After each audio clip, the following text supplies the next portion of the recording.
So we are recording now. Welcome, everybody. My name is Chris Price. I'm the Academic Programs Manager from the SUNY Center for Professional Development. Looking forward to this webinar today that was scheduled over 2 months ago in a whole different universe.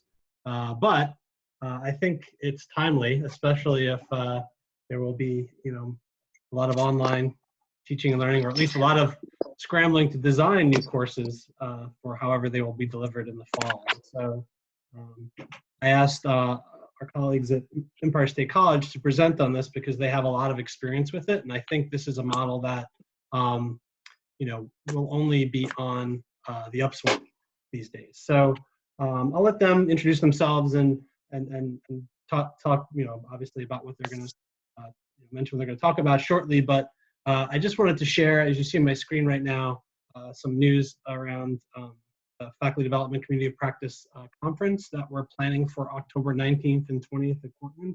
So we're going to, we still have call for proposals open for that. Right now I'm showing you the Workplace Faculty Development Community of Practice group. So if you're in Workplace and you're not in this group, it's an open group, anybody can join it, and you see the address up there at the top of the screen. It's just group/FacDevCOP. So if you go there and join it, you'll get all our faculty development community of practice news. And like I said, the call for proposals for the conference that's taking place in Portland, the deadline is April 20th. We'll probably extend that deadline to at least May 1st. I have to get a sense of how many proposals we've gotten. I don't have that right in front of me right now. So I'll probably make an announcement sometime in the next few days that we'll extend the deadline for that. And like I said, this is all dependent upon whether or not we will be able to have meetings, large meetings in the fall. We don't know that right now, but maybe we'll be able to pivot to something digital if it turns out we can't meet together in Portland in October. So I'm going to stop my share now, and if you have any questions, I'll be monitoring the chat. And do you all want to take questions throughout, or do you want to wait till the end? How do you want to handle that? I don't know. Throughout. It's such a small, it's not like there's like 90 of us. I would say throughout. Okay, sounds good. We're good at interrupting each other, so other people feel free to interrupt us as well. All right, and we will have this recording posted in our Workplace group. It'll also be on the CPD YouTube channel as well, and so we'll have the captions added obviously after we upload it to YouTube. So I'm going to turn off my camera and turn it over to you all. So do you have the slide deck to share? You're muted. Who are you, Christy? We're going to play the Zoom bingo game that's going around. So somebody can check the first square. So you're muted is the first square. Yes, that's that's right. That's the square. And also, do you have the slide deck ready? Hold on, I can't find it. I think those are other squares. I'll just start us a little bit as Sonja's readying the slide deck. Good afternoon, everyone. So my name is Michele Forte. I'm an associate professor at SUNY. I do some work with SUNY through our online student success initiatives. And so Chris asked if I knew anyone who could speak to this topic, and I said I do, but it depends on my colleagues saying yes, and they did. Thank goodness, because this really was a team effort, the project about which we're going to speak today. So I'm going to I'll turn it over to them to introduce themselves so you can get a sense of who is making up this team, and then we will go from there. So do you want to start? I am trying right now, and I think I got it. All right. There it is. There we go.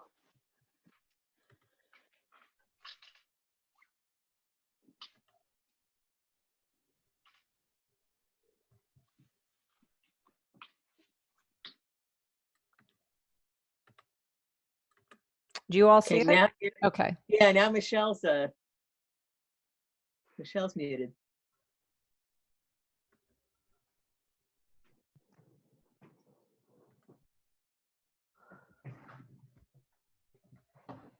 And there's some questions for everybody. Yeah. So we thought that we would just start getting a sense of who is who all is in the audience.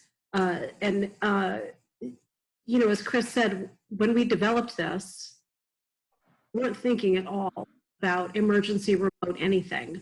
We were thinking about some of the best practices, at least we hope are best practices, that we have at Empire State College. This sort of grown organically out of the way we resource and develop our academic offerings in our online suite of courses. Of course, we find ourselves in very different times, but I think it would be helpful, no matter the context, to know who's with us today. So what is your role? Are you instructional designer, faculty, both, or other, and or? Have you developed a course before? Maybe tell us a little bit about that course. And if you've developed a course, you know, did you fly solo? It's you know, it's an important piece, right, of this. And or do you have a team? And I think because the grouping of us is so small, we probably can unmute as we go along and just sort of speak to our various experiences as we present.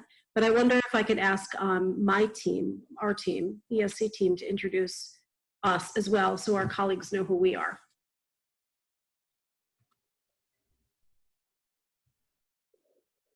All right. I'm Deborah Smith. I'm the online course coordinator. It's called an associate faculty chair for the health service courses, of which this falls into one of them. I was actually the original developer of the course way back in like 2001 when we did a suite of courses for one term that were to address the 9/11 situation. And it got so well received and students kept on asking for more that eventually I developed the course Grief and Loss. So now I'm the person who, you know, while I teach it as well, and I do work with development, I'm kind of the buck stops here person when it comes to trying to find somebody who you would address any kind of, you know, and every kind of situation with the course.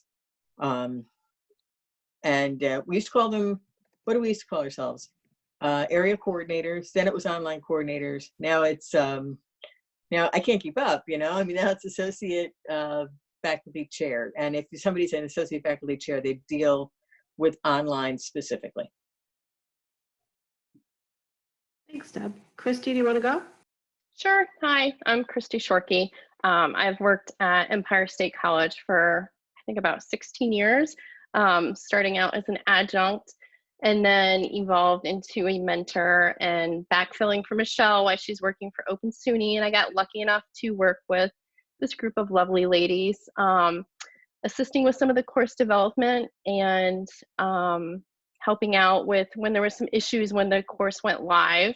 And I think I've been teaching this, I don't even know, at least 5 years, but it's just been a great course. I've been really lucky to work with this group of people.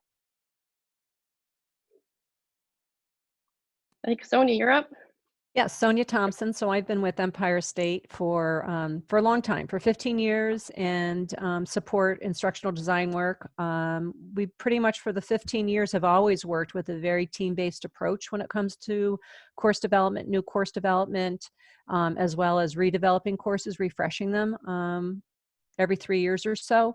And so, yeah, happy to join this group. I've developed actually with these three ladies on one particular course, which they're referring to, Grief and Loss, but as well as, you know, I support probably about 30 courses, redevelopment or new development per year.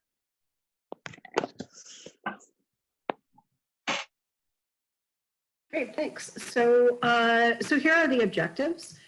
You can tell that, so this slide deck actually comes from, it was a webinar, Sonja, that all the instructional designers did, right, for our internal audience. So we were thrilled to have this webinar template to then modify relative to the topic and to the course about which we're going to speak today. And you should know that our instructional designers at Empire State College, I'm not just saying this because Sonja's on the call, it's because I really think it's true, are wonderful. And if you ever have a chance to work with them at the SUNY level, please take that opportunity. And so we always have objectives, and we get to those objectives. We get to those learning outcomes. We do the things we say we're going to do because of them. So here are our objectives, and hopefully, you know, if you have any questions or anything you'd like to add, you can fill in the blanks for yourself. The piece about the various roles the team player in the course design process, of course, is the largest, I guess, binding piece of this webinar this afternoon.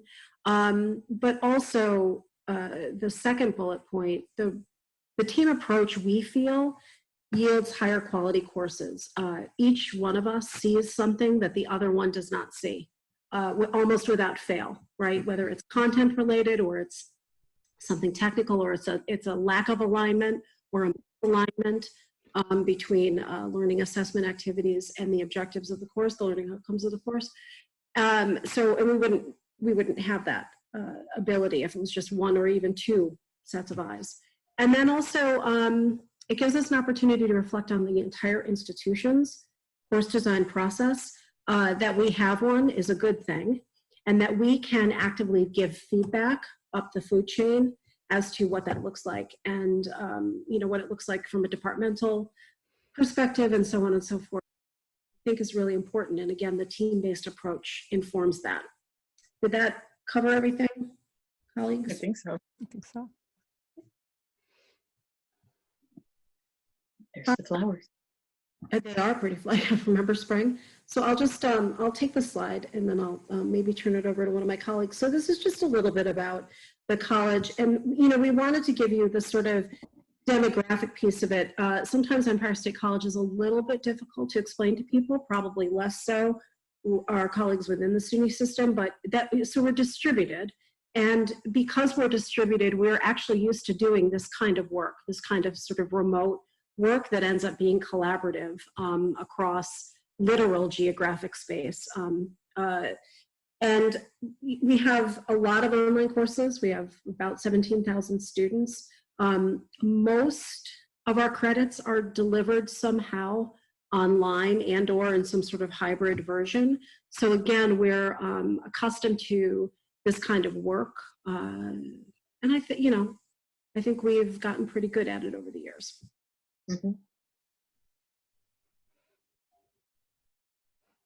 Oh, there you are. Oh yeah, there we are. Hey, look, there we are. I'll talk a little bit about just some of the other possible team members. So as we just introduced ourselves, I'm the instructional designer. Then we've got Christy and Michele, who have both kind of served as the subject matter experts or course developers. And we've got Deb, who's that third team member who serves as the overall, more or less academic content approver of courses. We do occasionally also bring in other team members as needed. So there's those three constant team members whenever we're developing a new course or revising a course, but it doesn't mean that we don't have access to other talents throughout the college. So we do have multimedia designers who might come in and develop a video or some type of other type of reusable, maybe learning object that has some technological features to it. We have our Empire State librarians who we can rely on to bring in OERs or existing library articles and journal articles. And we also have a team of educational technologists who also support what we do. So there, like I said, there are other team members that we also can bring in. Michele, did you want me to talk about the master model? So Empire State is, I don't want to say they're a little unique because a lot of colleges across the country do use this model or are moving towards a master or enterprise course model. And basically what that means is we at Empire State take one master, so we take one course where all the content is more or less stabilized within our Moodle shell. We use Moodle as our LMS. And then we use that content to pour into each individual instructor's their own sections of the course when a term goes live. We use this model because it really stabilizes the content for us, which we feel gives, so we have a high quality content that's in that master model because we've had all these different team members more or less build the model. It also helps us standardize the look and feel of a course for students so they get that real consistent experience when they're navigating through a course. Doesn't matter what course they take. Our hope is that it has a very similar structure and look and feel to it. and it allows the student to really focus more on the content, the academic content, than trying to figure out, where things are. It also helps us work at this really high volume. We have over 500 unique online undergraduate courses. Yeah, here's someone in the background. Thank you. So working, if we've got 500 courses, we've got to somehow figure out how to refresh all these courses all the time and keep them current. So that master model allows us a little bit more control to be able to do that. So Sonja, can you go back a slide? Sure. We also be on the bingo thing. Can you go back a slide? There's a question in the chat. Susan, I don't know if you have a mic, but are all the instructors considered adjuncts, mix of adjuncts and full-time instructors? It's the latter, Susan. So I'm a full-time instructor. We, like many of our sister campuses, rely on adjuncts to do, a lot of, some of our teaching, a lot of our teaching. But it's a mixture that both Deb and I are full-time faculty. Mm-hmm. Mm-hmm. And we do rely fairly heavily on adjuncts, particularly in the summer session, because by that time, if you're full-time tenure track, and many of the part-time faculty have already made their loads, so somebody's got to do the summer session. Right. So, so we may come back to the, well, we're going to still talk about it. But the master enterprise course model usually raises a lot of questions as to how we manage that. So we won't be surprised if you have more. But Sonja, if you want to keep going here, that would be great. Yeah, so this slide talks a little bit about why we use it, and it's an economical way to develop courses. It's a sustainable model. It just allows us to really grow and allows us to scale up very quickly. That reduces development time and the cost to develop a course, this team approach. Another important piece of is the nature of online courses is that it's a digital footprint, and this impacts a lot of the decisions that we make. So for example, we have to remain ADA and copyright compliant, and we take a very proactive approach to that. So when we're developing a course, we're going to develop it right out of the box so that it is ADA compliant, accessible to all students regardless of a disability, copyright compliant. We just do not want to expose ourselves to any risk, any litigation. So those are just some of the reasons or the rationale behind why we continue to stick with that master enterprise model.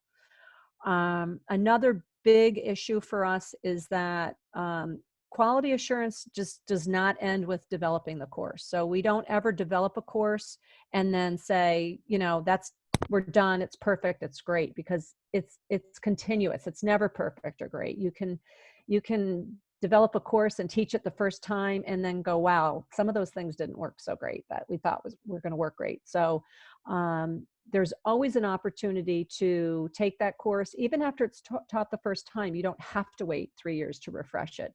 There's all sorts of opportunities built into our processes to refresh courses. We do, however, try to put a 3-year limit on that, and we really do make an attempt to not let a course go more than 3 years without getting a total refresh from a team just like ourselves, from this three-legged team.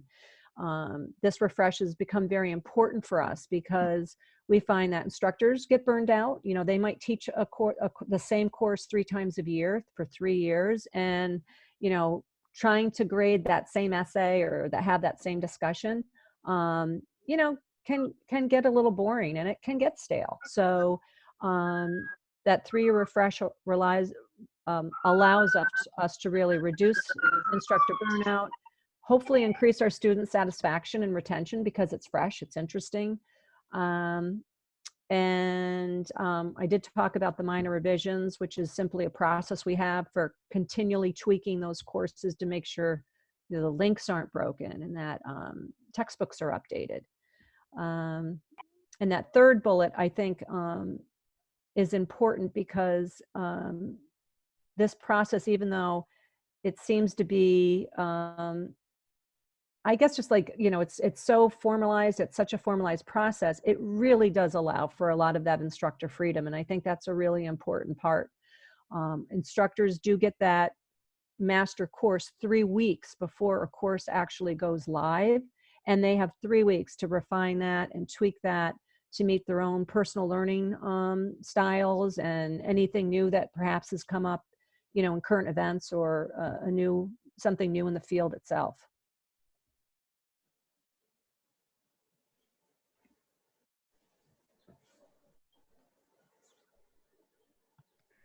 Did you want to, I saw some people were actually answering the question that you had in that previous slide. So I don't know if you want. I'm going to go back. I actually had a question about the third bullet on the second point there about instructor freedom. And I would imagine that that's for new instructors, that's something that they may be a little bit concerned about. And I was wondering if you had suggestions for ways to communicate to instructors that they will have freedom to sort of do the things that, you know, they typically would do with the course, and that really a lot of what is done for them are these, you know, things like you said, ADA, copyright, compliance, those sort of things.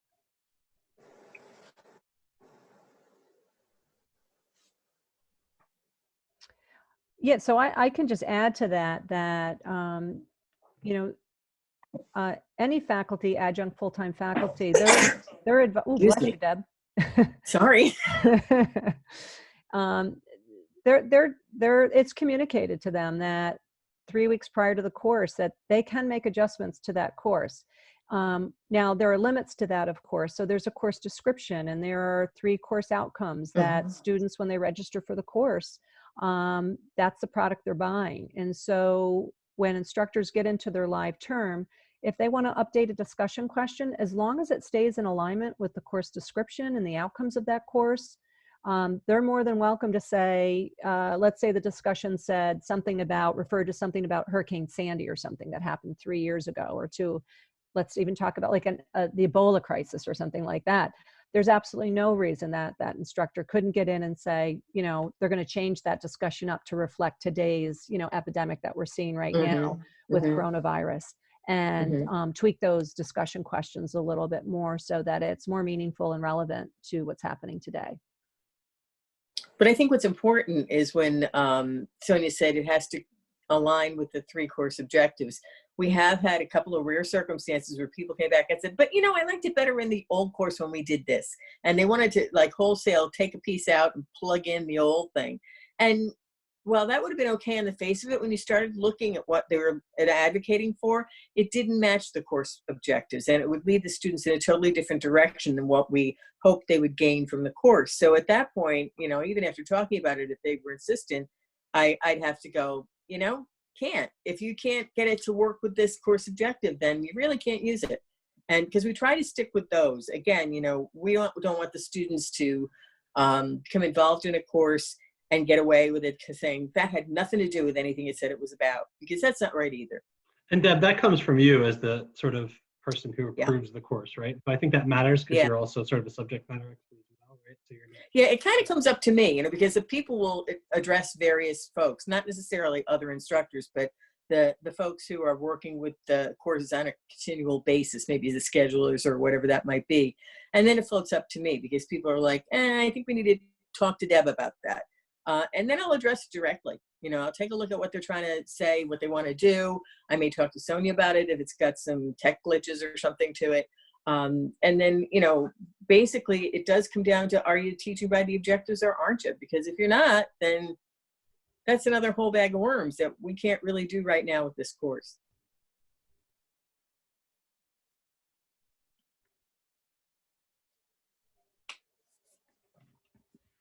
And I think too, another point to make is that our instructors do, after they finish teaching a course, there is a survey, a hidden survey in every course that allows the faculty member who's teaching the course to fill that form out and just kind of write down what was working, what wasn't working, so that next time that the course gets revised, those surveys, you know, are analyzed and they're looked at, and some of those suggestions are applied towards, again, continuous improvements and improving the course.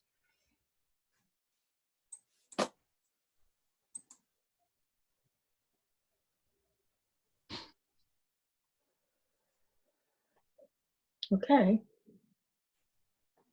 It looks like Keith replied to, your question there at the end about what their practices on their campus, so on his campus. Well, especially when you consider the courses that I oversee. I mean, we had an old joke going around the place a couple of years ago about, well, accounting is accounting is accounting. How much does it change? And to some extent, that's true. But health and health services are not. They're constantly in flux and in motion. And even in my own professional field, psychiatric nursing, the big thing that changes is the medications. And if you don't know that and what happens with them, then you're kind of dragging behind in the field. And so for what we have and the students that we have that take our health service courses, they either want to go on to the administrative level in health, or they're people who want to get the BS in allied health because they're working directly in the field and they need, something for promotion or something to expand the scope of what it is they do. So they need to be on the cutting edge of things, and they need to understand that this is what's going on now and how it relates to whatever's going on, not only in the news, but in the course itself. So when Sonja says it's a continual update, there are some areas where, if you don't update it continuously, you're really falling behind in terms of what you're allowing people to know about a field. Agreed. And so, Keith, I also see your comment that you don't really have like a course refresh goal. If we look at this particular life cycle of a course, not only is it a goal, it's can you go back one? Yeah, there you go, Sonja, thanks. Not only is it the goal, it's the time, right, and the expertise. And I won't belabor the point by actually reading the slide, but all of us, Christy, me, Deb, and Sonja, these cycles can absolutely take months. SUNY is encouraging us to use OERs, and rightfully so. That means, though, it takes more time, right? Yep, Susan, laws and policies might also produce changes in many fields, absolutely. The development cycle itself, so it's not just us, right? We have to coordinate with other people at our college. That can also take months. And then the post-cycle piece is all of the back end, right? So now we have this course and we say, okay, great, it's ready to fly. Well, of course, that, this is not an episode of like Sabrina. We can't just twinkle our noses or whatever and have like it happen. There's a whole host of people who need to be on board. And of course, we're not the only course that was either entirely rewritten or refreshed, right? So it's in a concert. It really is an orchestration of a number of different resources at the college level. And we have to be clear from the beginning that we're submitting a course for either a major or minor revision, and then look through this entire life cycle and all of the bumps that can come along the way and be clear and honest about the timeline. Our timeline is thankfully set by Sonja's team because she knows what this post-cycle piece will look like. For all of the faculty on the call, I'll take the hit for the faculty, Deb Smith. Not, sometimes you say to us, well, it's got to be done by April 15th. And we go, does it really? Do you mean April 15th really? Or do you mean April 15th like May 3rd, right? And so then we need Sonja to say, no, I actually meant April 12th, but I told you the 15th because you couldn't get, actually April 20th, but I told you the 15th. Right, take it till the 20th because we need to have the rest of this cycle moving, right? So that's another piece of this team-based approach because our expertise and our tolerance for this ends and Sonja's picks up, right? And I'm being glib about it, but it's not glib because people have to, there's a lot of work that goes into this. I don't think I'm right. And I've managed to circumvent the whole thing by just texting Sonja and say, so what's a drop dead date? And then I get the real deal. Right. But the thing I do want to say about it for a second too is that I know it looks like there's a lot of time here and it takes forever, but it's not like trying to drag a bucket of coal up a hill, I mean, this kind of stuff, I don't know how many courses this past semester in revisions and development and all that sort of stuff. And sometimes it got annoying because on Monday I get one done. And then on Tuesday, something else would come up for review. And then Wednesday, something else would come up. And then that was one crowded week might not happen again for the next 3 months. So it's not like it's so crammed with stuff to do that you can't get the rest of your other academic work done. But it does mean that you don't put it to bed, but it crawls back out again now and then. And you got to be good with that idea that, you know, something may come up and you'll have to go back and address it, or, you know, check in with the people who helped you develop it and say, where were we with this, or is this working or isn't it? And that's the kind of continual thing that I mean by it. It's not like I continually have to walk into work every day and there's 6 courses here that require my absolute attention and I can't get to teaching or students or anything else. That's not the picture I want to paint, because that's unreal. But it is that, you know, it's like wheels on a car. It just keeps on going around, and eventually you have to address it at certain points. I put this Does that in make the chat. sense, Michelle? Yeah. Oops, sorry. Just asking my question. I was just going to ask about the time. Oh, Go ahead. Michelle asked me to ask. I put it in the chat, but I was wondering about the time saving. So it sounds like my assumption is that initially, because you have so many people that you have to coordinate and there's so many moving parts, and you're really trying to, you know, get it right out of the gate, that it might take a little bit longer to develop than if you just sort of gave someone all the tasks or just said, here, go do this. But that, you know, that the time savings would come more in the back end when you now have a really solid course that, you know, will just need to be, you know, refreshed or, you know, tweaked here and there as you go on. Yeah. Yeah, you know, I'll say yes and no, because I think the team approach with an instructional designer in there, Empire State is really heavily invested in their instructional designers, is we never hand a faculty member an empty Moodle shell, right? And say, okay, put your content in. You know, we develop a Moodle shell, a template, where they just plug and play in their content in there. They totally stay focused on just the academic content. They don't have to worry about ADA. They don't have to worry about how do I build in library supports or, you know, APA. If they're thinking, well, I want to put a research paper in here, they don't have to design the research paper. I have one 1,000 instructors have used, and I just say, here's a great one that we've tweaked throughout the years. Just plug and play your question, you know, your criteria in here. So I think it saves a considerable amount of time for the content expert, the subject matter expert, when they're developing the course. And again, just even the pre-development work of gathering the textbooks or the OERs, when you've got so many instructors or faculty who've taught, you know, 5 different sections of this course, with that comes, right, a lot of knowledge, and many hands make for light work. They can say, oh, I know an OER, oh, I've got another great one. And boom, you've built it a lot quicker because you've got all those minds working together. The thing I will say, though, to your question, Chris, is that you have to keep in mind when you're going into instruction online that there's a couple of truths about it that you find out sooner or later. And number one is, many times the content expert or the faculty member wants to have students in the course walk away with absolutely everything that they know about the field.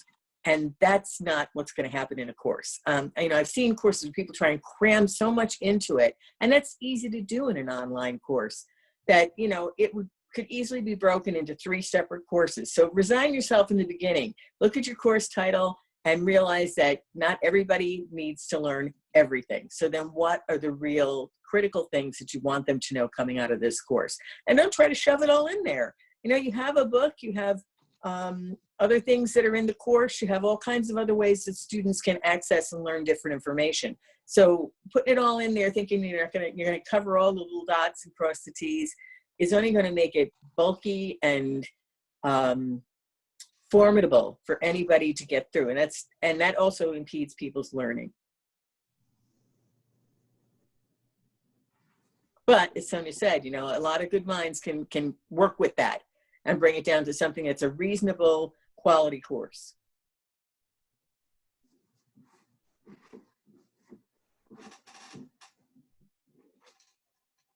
Yeah, 15 pounds in a 5-pound bag, right. My content is the best and most important. Chris, I like your caps on that one. It is. It's the best. Grief and loss can only be taught by me. Don't you know that? Yep. That's right. Yes, that's right. So Sonja, do you want to take the course? Well, so the course developers, Yeah, I'll leave that to, I guess, either, so Michele, you've been mostly wearing like the course developer hat when it comes to quite a few of the courses. Either you or Christy want to take that slide.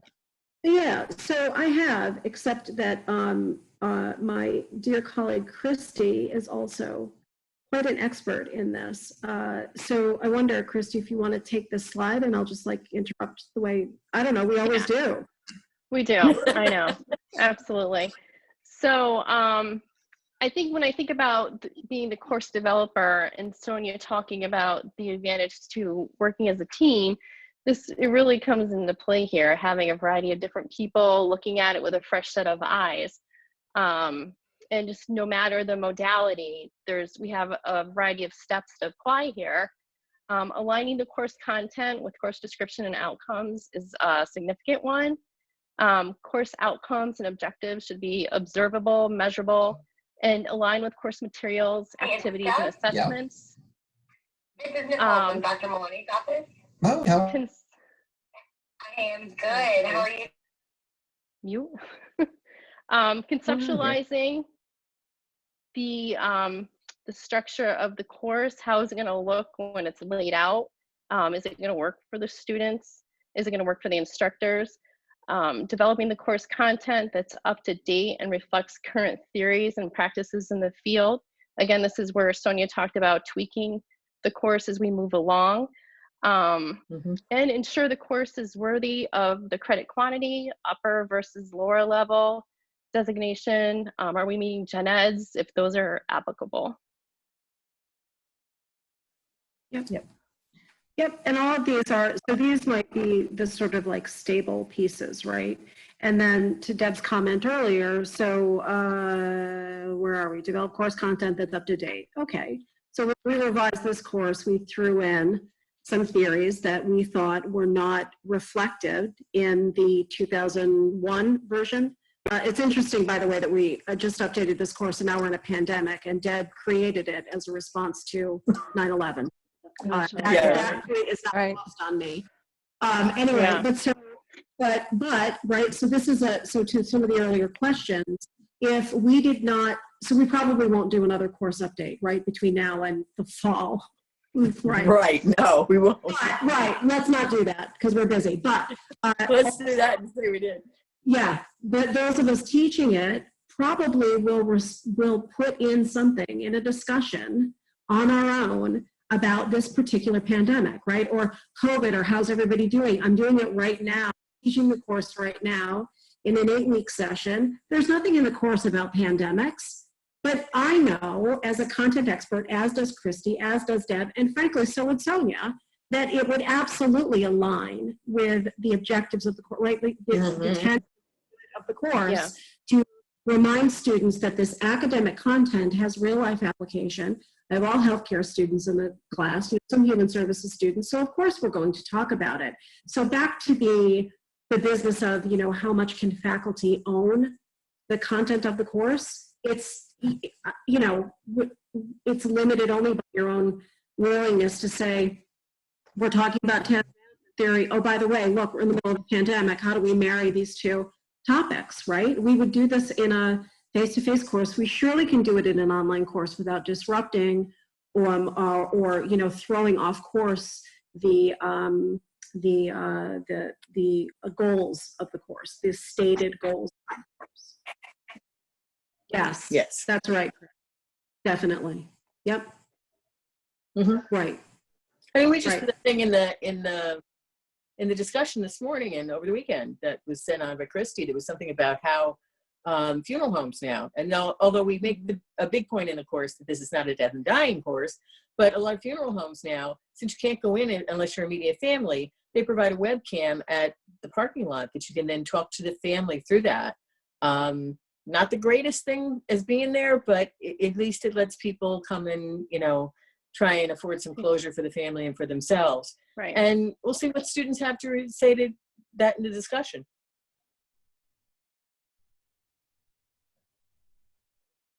And it was never an original part of the discussion, but it's something that did come up and you can easily put it in. Yeah. No. Yeah. Can we go to the next slide, son? Yeah, this is the next one that pertains, Oh, is it? yeah, just specifically to Yeah. online for course developers. Got it. Okay. Deb, do you want to do this one? Yeah, the couple things that we need to do online that we may not need to do in a face-to-face course is there has to be some academic engagement in the first official week, because that's related to both financial aid and Department of Ed requirements. So we have to have the students do something besides just introduce themselves and introduce the course to them. We want them to be able to increase their engagement and interaction with the material in the course and with each other. So we want active learning kinds of things where they can apply the concepts, they can link them to other things, collaborate together, or as I described in the previous example, look at the larger community and how does this information relate to the course and what they're learning. And then collaborating with me throughout development to make sure that there's no gaps. I'm the first person who hears about a dead link. I'm the first person who hears about a gap, all that kind of stuff. The only other person that might get that besides me is the person who does some of the scheduling. Too high a workload. We've even had courses where sometimes, and fortunately I was the person who taught this particular course I'm thinking of, I didn't develop it, but when I got in there, I realized the students do all the work, the writing work that's in here. I can't even keep up with them. And they couldn't keep up with me. So while we still had the course running, I pulled the rest of it offline and we started taking pieces out so that we reduced an overwhelming course load down to something that was possible to do without, and taking other courses without completely, subcontracting your life to Empire State College.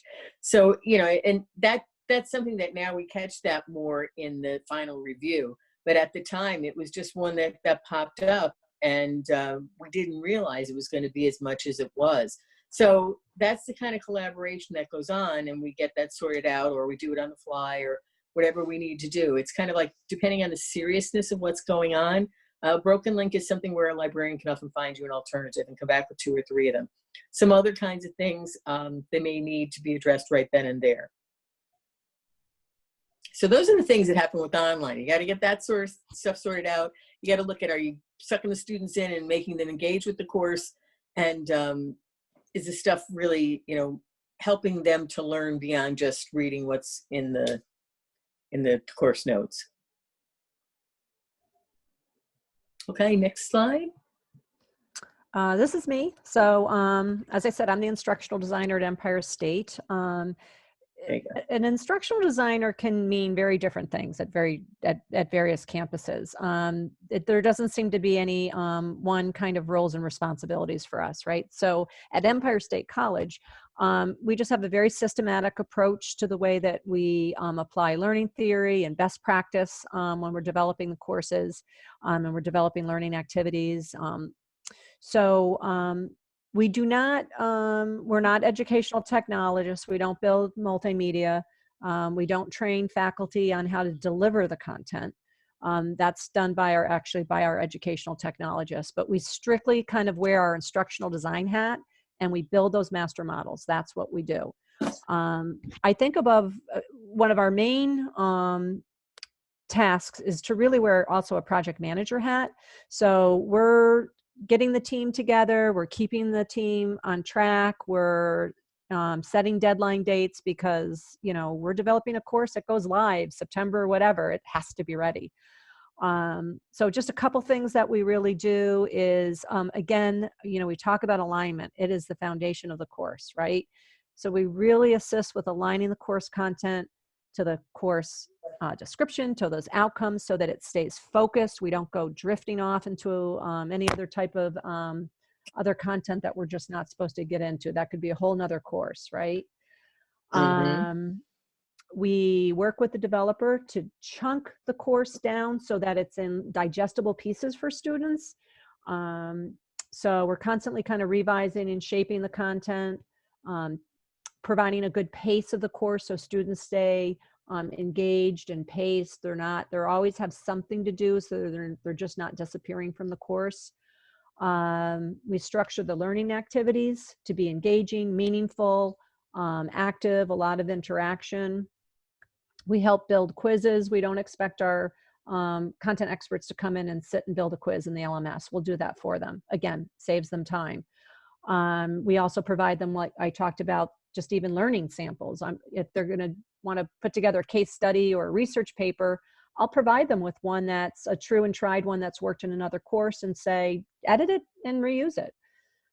Again, infusing the course with academic supports, whether it's to peer tutoring or to an online tutoring, math tutoring session, or to our ESC library. We put all those supports and links in for our our subject matter experts. They don't have to focus on that.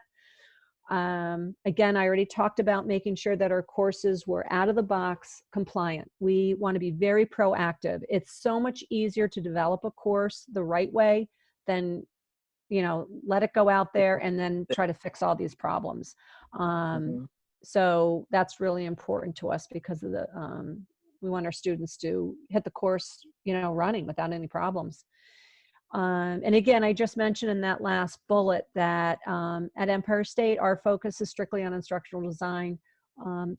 We bring other team members in if we need additional expertise. The one thing I do want to say about, I talked about this formalized process is it doesn't mean there aren't challenges.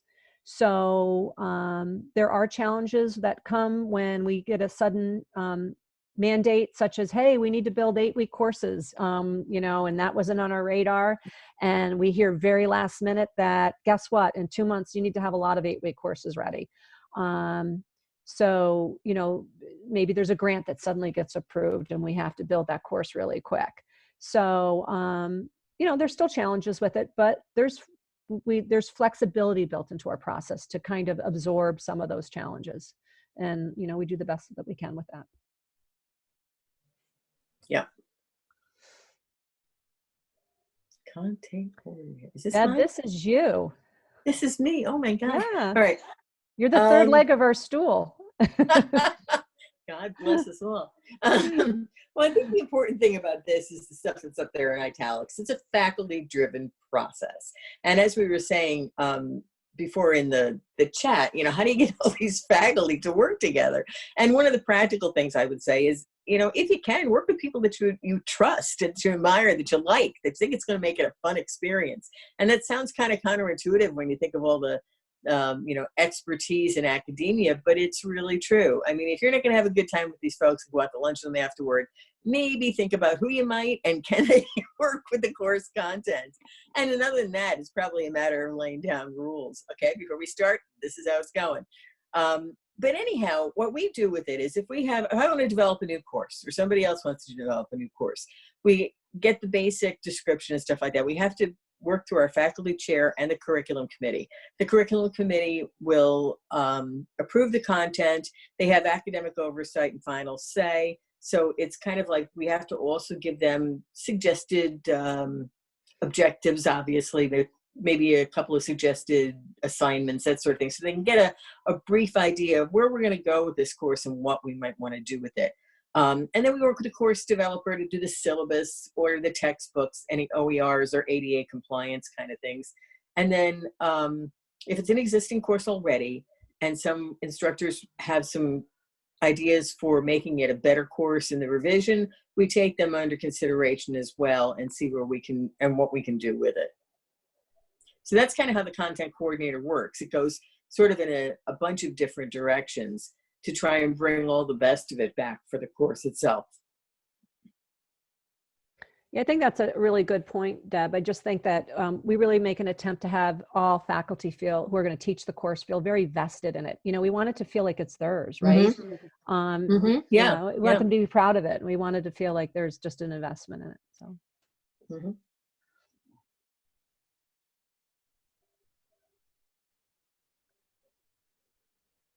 Okay, so this is also me too. While the instructional designer and the course developer work together on a daily or weekly basis, and really we do, when it comes to something that's a little more, I mean, I have a degree in educational technology, but the nuts and bolts of it are really sometimes beyond my purview. And I'll be the first person to go walk out of my office and say, so like, how do I get this to do this? Or what do you suggest for this? Or where are we with it? To Sonja or anybody else who might need help with the thing. Again, it's deadlines. We have to, there's nothing that motivates a writer like a deadline. that the stuff that's embedded in it is appropriate to adult learning and any pedagogies that we might use depending on what group we're trying to address. And again, updated and current activities, learning activities, regular and substantive interaction. We also have to look at a credit hour calculation chart sometimes when you're looking at how much of that course are you using for a particular objective and that sort of thing. And again, you know, at the third points, the first third, the second third, and the final review, we look through and see, is this thing rolling out the way it should? Is it hitting the marks for the standard rubrics, for the kinds of things we want to do with development? And is it something that we have content that we want in it? And then, of course, it's ready for release after a final review and approval check. Normally, that's what happens with me. You get all done with the course, Sonja will let me know it is, I go in and I take a look. Checking through links, sometimes I do that too, but it's really strange because I've discovered things about myself, here comes the confessional part, that I didn't realize when I got into this business. I'm a real grammar wonk, I really am. I don't like that typification, but I do. And one of the things that I look at are not only all the stuff above, and does this content correspond with the way we want this course to go? Does it address the way the courses should go? But I look at, are there typos? Are there things that don't link? Are there stuff that doesn't make sense? And then because I know how to get into the course template, I can go right in and make those corrections. Because, you know, you type 20, 30 pages worth of text or worth of charts or anything like that, sooner or later, you're going to make an error. And it's not because you can't spell, it's because you've been typing so much. So it's good to have that other set of eyes on it so that when you look at it, you can correct it. And then when it goes live to the students, it's not out there with somebody like me as a student who would look at it and go, geez, that doesn't even make any sense. Or they spelled that wrong. You know, that distracts from the learning, in my opinion. So if you can catch it up front, you do it.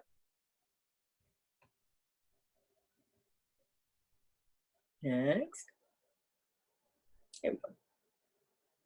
I know this is more or less just a slide that just, you know, lets you folks know that, you know, we didn't invent this just overnight, right? This is really probably about 15, 16, 17 years of building this kind of process. And with that has come an awful lot of forms and schedules and training and checklists. And, you know, we kind of take everything and we've centralized it. We've in a SharePoint repository, so everybody has access to it. But we've just worked very hard to fine tune the processes, our forms, everything, so that these cycles, these development cycles and these constant course improvements can happen. They just kind of happen and they roll out. And like Deb says, she finishes one and then off, you know, another one comes in to approve. And we try to spread them out for folks over the year so workload doesn't become unmanageable for them.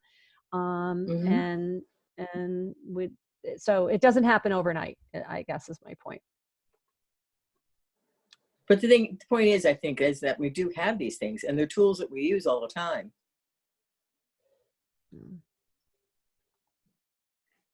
Was there a time when ESC was not set up this way? Yes, there was. Thankfully, it was before I started teaching there, but I'm sure it was, right? And I'm sure that a lot of this, and Sonja, you and Deb could speak to this, right? But I think a lot of this process evolved as we saw an increase in our online course offerings. There had to be a way to organize and manage it, right? In the sort of 2000s, right? That's just my guess based on history. Right. We never used Blackboard for our SUNY online classes. We use Moodle now, and we used Angel and SLN. Yeah. Remember, we were part of like the SLN crew, which is important, right? So for those on the call who have some sense of the SUNY SLN ESC history, this is a lot of this process baked into how we developed. I mean, Sonja just said, 17 years, and I was really caught by that. There was some comment in the chat, Sonja, about like, this would be a huge culture shift. Yes, we've been doing this for a long time. So I don't think any of us imagined that, another kind of campus could just sort of adopt this process, but it is possible. It's possible. And there are pieces of it. You know, I don't know that you necessarily have to swallow the whole alligator, but Right. you know, there are pieces of it that may work for your, sorry about that analogy, that may work for your campus, you know, and that might be a good add-on, you know. I often look at things like this, and there's a couple others that, you know, they're like Lego blocks. You got a red one, you got a yellow one, but you put them together, you know, and eventually you can build something out of them. And you know, I think it's that sort of a thing. If this is something that would enhance your course development process, this is something that would make it work better, bring more voices to the table, maybe enhance the diversity of the course, and you think that's possible to do, then absolutely, you know, think about how you could do that and make it work for you, because we've gotten it to the point where it works for us, but that doesn't mean what course development looked like when I started doing it way back when I first came to the college is vastly different than what we do now.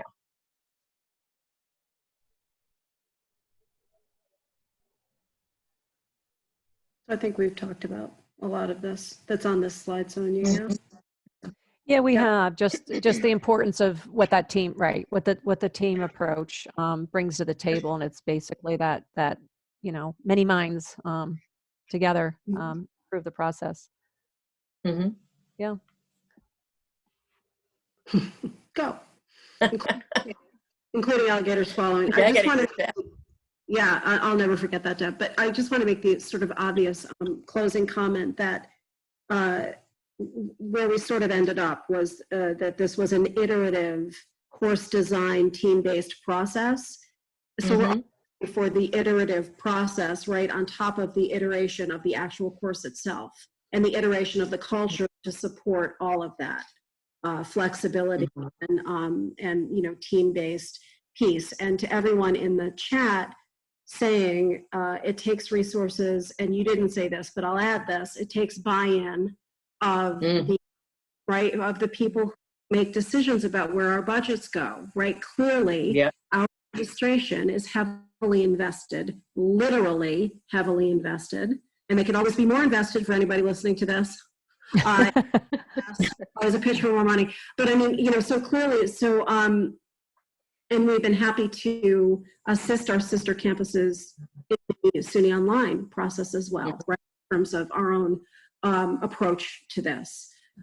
So, you know, we realize that, and I think we're presenting it from a more or less ideal, you know, not perfect, but certainly well-researched perspective. Anyway.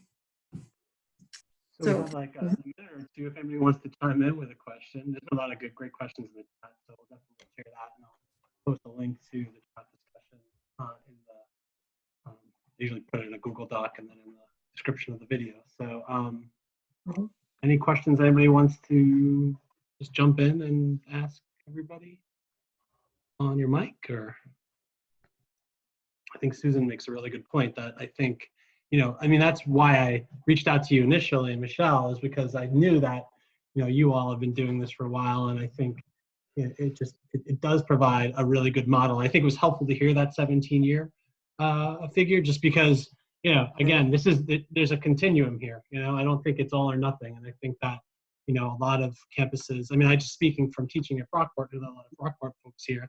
I think Brockport does a pretty good job of providing sort of collective support for folks who are designing classes. Faculty definitely are not alone. So, you know, I'm speaking again as an online instructor at Brockport, even though I did, you know, work there and was involved in that for a while. It's got actually better since I've left, from what I can tell. So there are a lot of campuses out there kind of just, you know, making it work with what they've got. And I think, you know, Keith's point that resources and asking for new staff are going to probably be very limited for the foreseeable future. So maybe making it work with what you got and trying to get somewhere along the continuum is the way to go.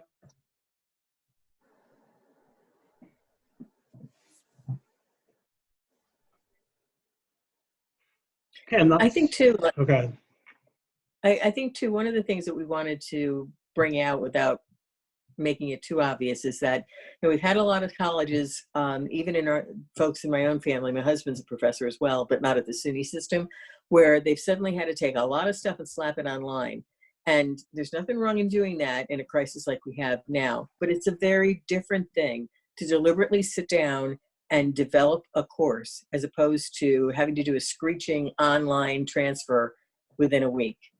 And if you're going to do the deliberative quality course, the tools to do that are the kinds of things that we've been about here with the course. So use what you can.